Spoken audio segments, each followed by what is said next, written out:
Olá pessoal, estamos de volta com Matemática, Teoria e Prática e nosso assunto é sobre Geometria Plana 2, Perímetro e Área. Sou o professor Jorge Souza e vamos à frente, pessoal. Bom, vamos iniciar aí, pessoal, com a área de um triângulo, dados os lados, ok?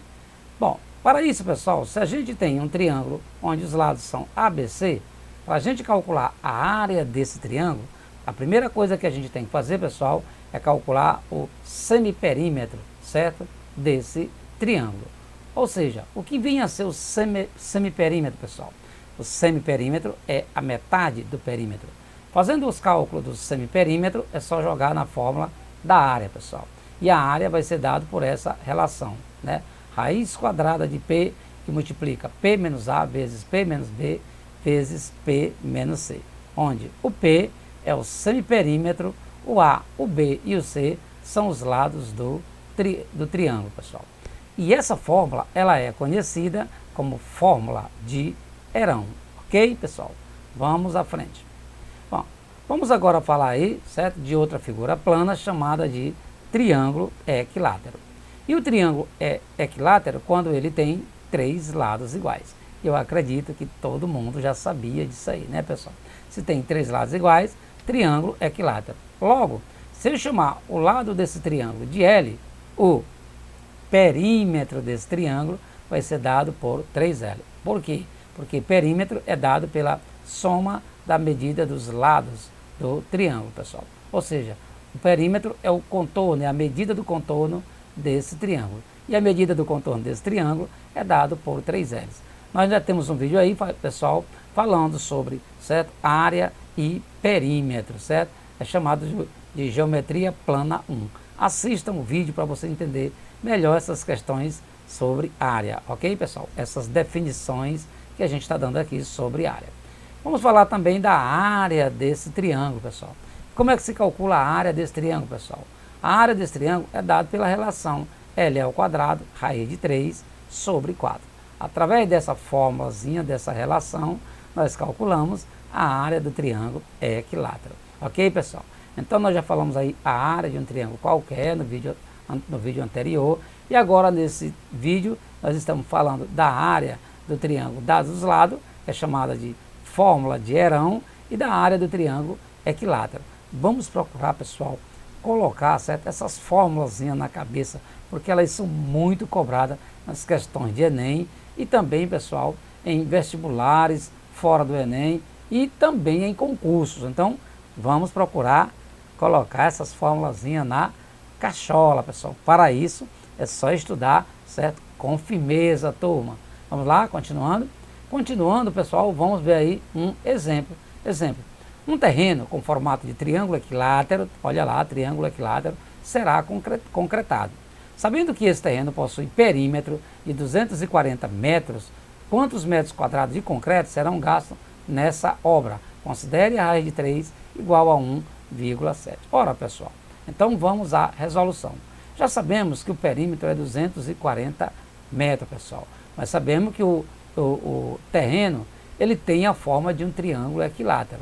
Se ele tem a forma de um triângulo equilátero, e a gente vai concretar esse terreno e queremos saber quantos metros quadrados de concreto serão gastos, é só a gente calcular, certo, a área desse triângulo. Mas para calcular a área, pessoal, a gente tem que saber o valor do lado. Como ele deu a medida do perímetro, e o perímetro do triângulo equilátero é dado por 3L, então, pessoal, nós vamos ter que 3L é igual a 240 e o lado desse triângulo, certo, vai ser igual a 80, porque dividimos 240 por 3. Ok, pessoal? Muito bem. Sendo assim, pessoal, certo, a área desse terreno vai ser calculado por essa relação aí, que é a área do triângulo equilátero. L ao quadrado, raiz de 3 sobre 4. Substituindo o L lá, pessoal, vamos obter essa expressão, que efetuando essa potência, vamos obter 6.400 vezes 1,7 dividido por 4. Dividindo isso aí, pessoal, nós vamos obter essa expressão aqui, olha aí, que efetuando o produto, vamos obter para a área do triângulo equilátero, vai ser 2.720 metros quadrados. É o que a gente vai precisar de concreto, certo, pessoal, para, certo, concretizar essa área. Ok, turma, vamos para a próxima, né, figura plana. E a letra é a letra A. A de aprovado, A de aluno, né, esforçado, pessoal. Tá aí, essa é a letra dessa questão. Vamos para a próxima figura plana, o trapézio, pessoal. Tá aí, pessoal, o trapézio que é representado por essa figura, onde tem dois lados paralelos, Bzão e Bzinho, e dois lados não paralelos, ok? Bom, pessoal, esses elementos que estão aí no trapézio, cada um tem nome específico, tá aí. O Bzão é base maior, o Bzinho base menor, e o H é chamado de altura.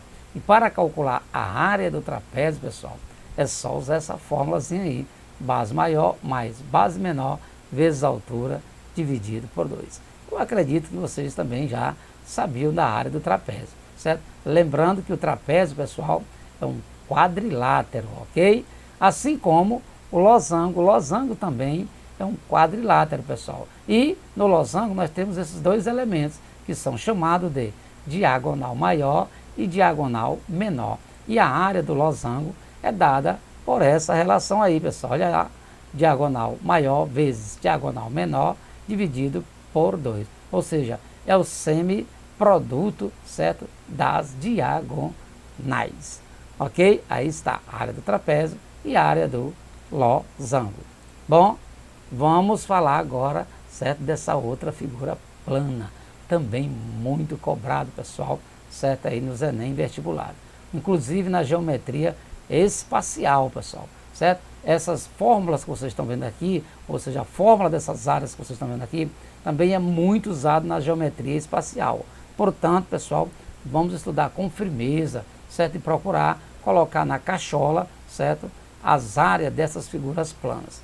Para quando você for resolver o problema de geometria espacial, você está afinado, ok? Bom, e aí nós temos o hexágono regular. É chamado de hexágono regular, pessoal, porque tem todos os lados iguais e todos os ângulos internos iguais. Hexágono porque tem 6 lados. Aí nós temos um polígono de 6 lados, certo? E se eu chamar, certo, o lado de L, o perímetro desse, né, hexágono será igual a 6L. Porque esse perímetro é a medida do contorno da figura, pessoal. E a medida do contorno dessa figura vai dar 6L. E a área, pessoal, se você observar bem essa figura, certo? A área dela vai ser exatamente a área de 6 triângulos equiláteros. Observe que aqui nós temos, certo, a figura dividida em 6 triângulos, certo, equiláteros, ok?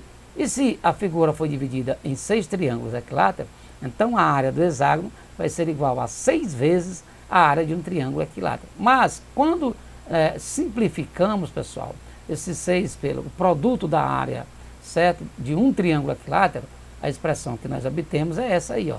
Essa é a área específica, certo, para o hexágono regular.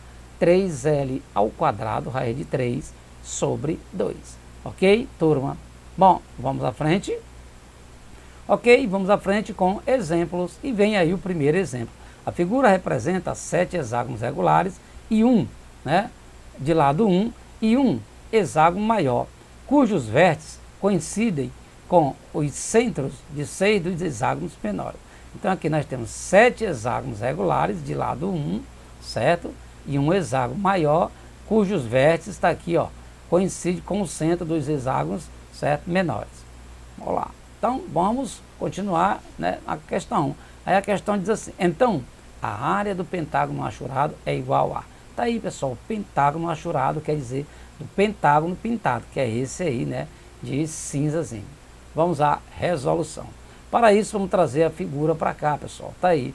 O que nós estamos querendo aí, pessoal, o que o problema está pedindo aí nessa questão é a área achurada, essa daqui, a área desse pentágono achurado. Bom, pessoal, para isso, nós vamos pegar esse, certo? Esse hexágono aqui e dividir, eu acho que dá para a gente dividir aí em 3 pentágonos. Vamos ver. Tá aí, ó. Deu para a gente dividir, certo, esse hexágono em 3 pentágonos de mesma área, pessoal. Daí, se eu encontrar a área desse aqui, né, vai ser a mesma do azulzinho, que vai ser a mesma desse amarelinho aí, claro, ok? Mas o problema disso é que o lado desse hexágono é igual a 1. Daí, pessoal, para a gente encontrar a área de um pentágono desse, é só a gente encontrar a área do hexágono, que a gente já conhece, ok? Para isso, vamos calcular, certo? A área do hexágono usando a fórmula. Daí, a área do hexágono é dada por essa fórmula, 3L² raiz de 3 sobre 4. É só guardar essas formulazinhas na cachola, pessoal, que tudo sai com tranquilidade. Bom, mas o valor do lado do hexágono é 1. Substituindo, nós vamos ter essa expressão, que efetuando os cálculos, pessoal, resolvendo potência e o produto, vamos ter como resultado da área do hexágono 3 raiz de 3 sobre 2. Daí, para a gente ter a área de um pentágonozinho desse, o pentágono que a gente quer, esse cinzazinho aí, que é o pentágono achurado, na figura inicial é esse aqui, certo? Então, o que a gente vai fazer? Para a gente encontrar a área desse pentágono, é só pegar a área do hexágono e dividir por 3, a área do hexágono aí, ó, e dividir por 3, ok? Bom, se a gente dividir a área do hexágono por 3, a gente vai ter a área de um pentágono. Aqui já está a relação. Então, é só substituir. Substituindo, a área do pentágono vai ficar 3 raiz de 3 sobre 2, dividido por 3. Efetuando essa divisão, pessoal, nós vamos ter 3 raiz de 3 sobre 2 vezes 1/3. Bom, por que, pessoal? Porque aqui é divisão de fração e a regra é repete a primeira e multiplica pelo inverso da segunda. Agora, dando corte, né, nos 3, vamos ter como resultado final raiz de 3 sobre 2, que é raiz de 3 vezes 1, raiz de 3 sobre 2. E isso vai estar na letra E. É de estudante estudioso, pessoal. Ok? Então vamos à frente, pessoal. Tá aí. Bom, essa segunda questão caiu no Enem. Vamos ler a questão. Diz assim: o fabricante recomenda que para cada metro quadrado do ambiente a ser climatizado são necessários 800 BTU/hora, desde que haja até 2 pessoas no ambiente. Olha lá, 800 BTU/hora, desde que haja até 2 pessoas no ambiente. Então, certo? Você vai ter que usar 800 BTU/hora com 2 pessoas no ambiente. A esse número devem ser acrescentados 600 BTU/hora para cada pessoa a mais. Se eu colocar uma pessoa a mais, então a gente vai ter que acrescentar 600 BTU/hora. E isso está dizendo aí no problema, pessoal. E também para cada aparelho emissor de calor no ambiente. Bom, e se eu colocar, certo, um aparelho emissor de calor no ambiente, eu tenho que também acrescentar, certo, 600 BTU. Isso aí está de acordo com a recomendação do fabricante, ok? Muito bem. A seguir, encontram-se as 5 opções de aparelho desse fabricante e suas respectivas capacidades térmicas. Aqui está o aparelho e as capacidades térmicas de cada aparelho, né? Muito bem. Vamos para frente. O supervisor de um laboratório precisa comprar um aparelho para climatizar o ambiente. Nele ficarão 2 pessoas mais uma centrífuga que emite calor. Observe, então, nesse ambiente vai ficar 2 pessoas. Até aí, pessoal, a gente vai ter que acrescentar nenhum BTU a mais. O problema é que vai entrar uma centrífuga nesse ambiente, certo? Ou seja, no laboratório vai ter, além das 2 pessoas, certo? Uma centrífuga que emite calor. Isso aí é o que está dizendo o problema, pessoal. Muito bem. Continuando, o laboratório tem a forma de trapézio retângulo. Então está aí, a forma de trapézio retângulo, com medidas apresentadas na figura. Então a gente está vendo, pessoal, que se o laboratório tem a forma de um trapézio, provavelmente a gente vai ter que usar a área do trapézio aí nesse problema, né? Parece. Então vamos para frente. Para economizar energia, o supervisor deverá escolher o aparelho de menor capacidade térmica que atenda às necessidades do laboratório e às recomendações do fabricante. A escolha do supervisor recairá sobre o aparelho do tipo. Bom, pessoal, isso é uma questão, pessoal, certo? De Enem. E como vocês podem ver, pessoal, é uma questão extremamente grande a redação dela. Eu provavelmente no Enem pulava essa questão, ia para outra, certo? Mas vamos à resolução. Então está aqui. Aqui está um ambiente, pessoal, certo? Que é o laboratório, que tem uma forma de um trapézio, certo? E a gente vai ter que escolher um desses tipos de aparelho com essas capacidades térmicas aí. Mas para isso, pessoal, a gente tem que lembrar dos dados do problema. O fabricante diz que para cada metro quadrado são necessários no ambiente 800 BTU, desde que tenha só 2 pessoas. Se tiver só 2 pessoas no ambiente, então para cada metro quadrado, 800 BTUs. Mas se a gente for acrescentar mais uma pessoa, além das duas que já existem, certo? A gente tem que acrescentar mais 600 BTU. E se também for acrescentar algum aparelho que emite calor, também tem que se acrescentar, certo? 600 BTU. Então observe, pessoal, então a primeira coisa que a gente tem que fazer é saber qual é a área desse laboratório. Então vamos para isso, vamos calcular isso aqui? Então para isso, observe que o laboratório tem a forma de um trapézio. Então a gente vai usar, pessoal, certo? A área de um trapézio para calcular a área do laboratório. Então observe aí, pessoal, a fórmula do trapézio sendo usado, certo? A fórmula da área do trapézio sendo usada para resolver uma questão de Enem.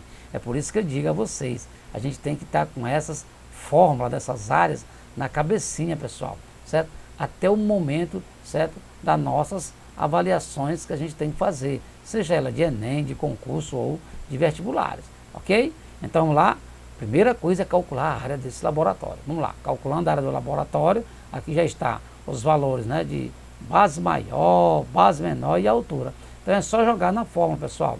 Jogando na fórmula, substituindo, nós vamos ter essa expressão aí. Ora, pessoal, dividindo, né, aí o 4 por 2 e efetuando a soma, nós vamos obter esse produto, 6,8 vezes 2, certo? E 6,8 vezes 2 vai dar 13,6 metros quadrados. Essa é a área do laboratório, pessoal. Mas o problema disso, pessoal, que a cada metro quadrado é necessário 600 BTUs, certo?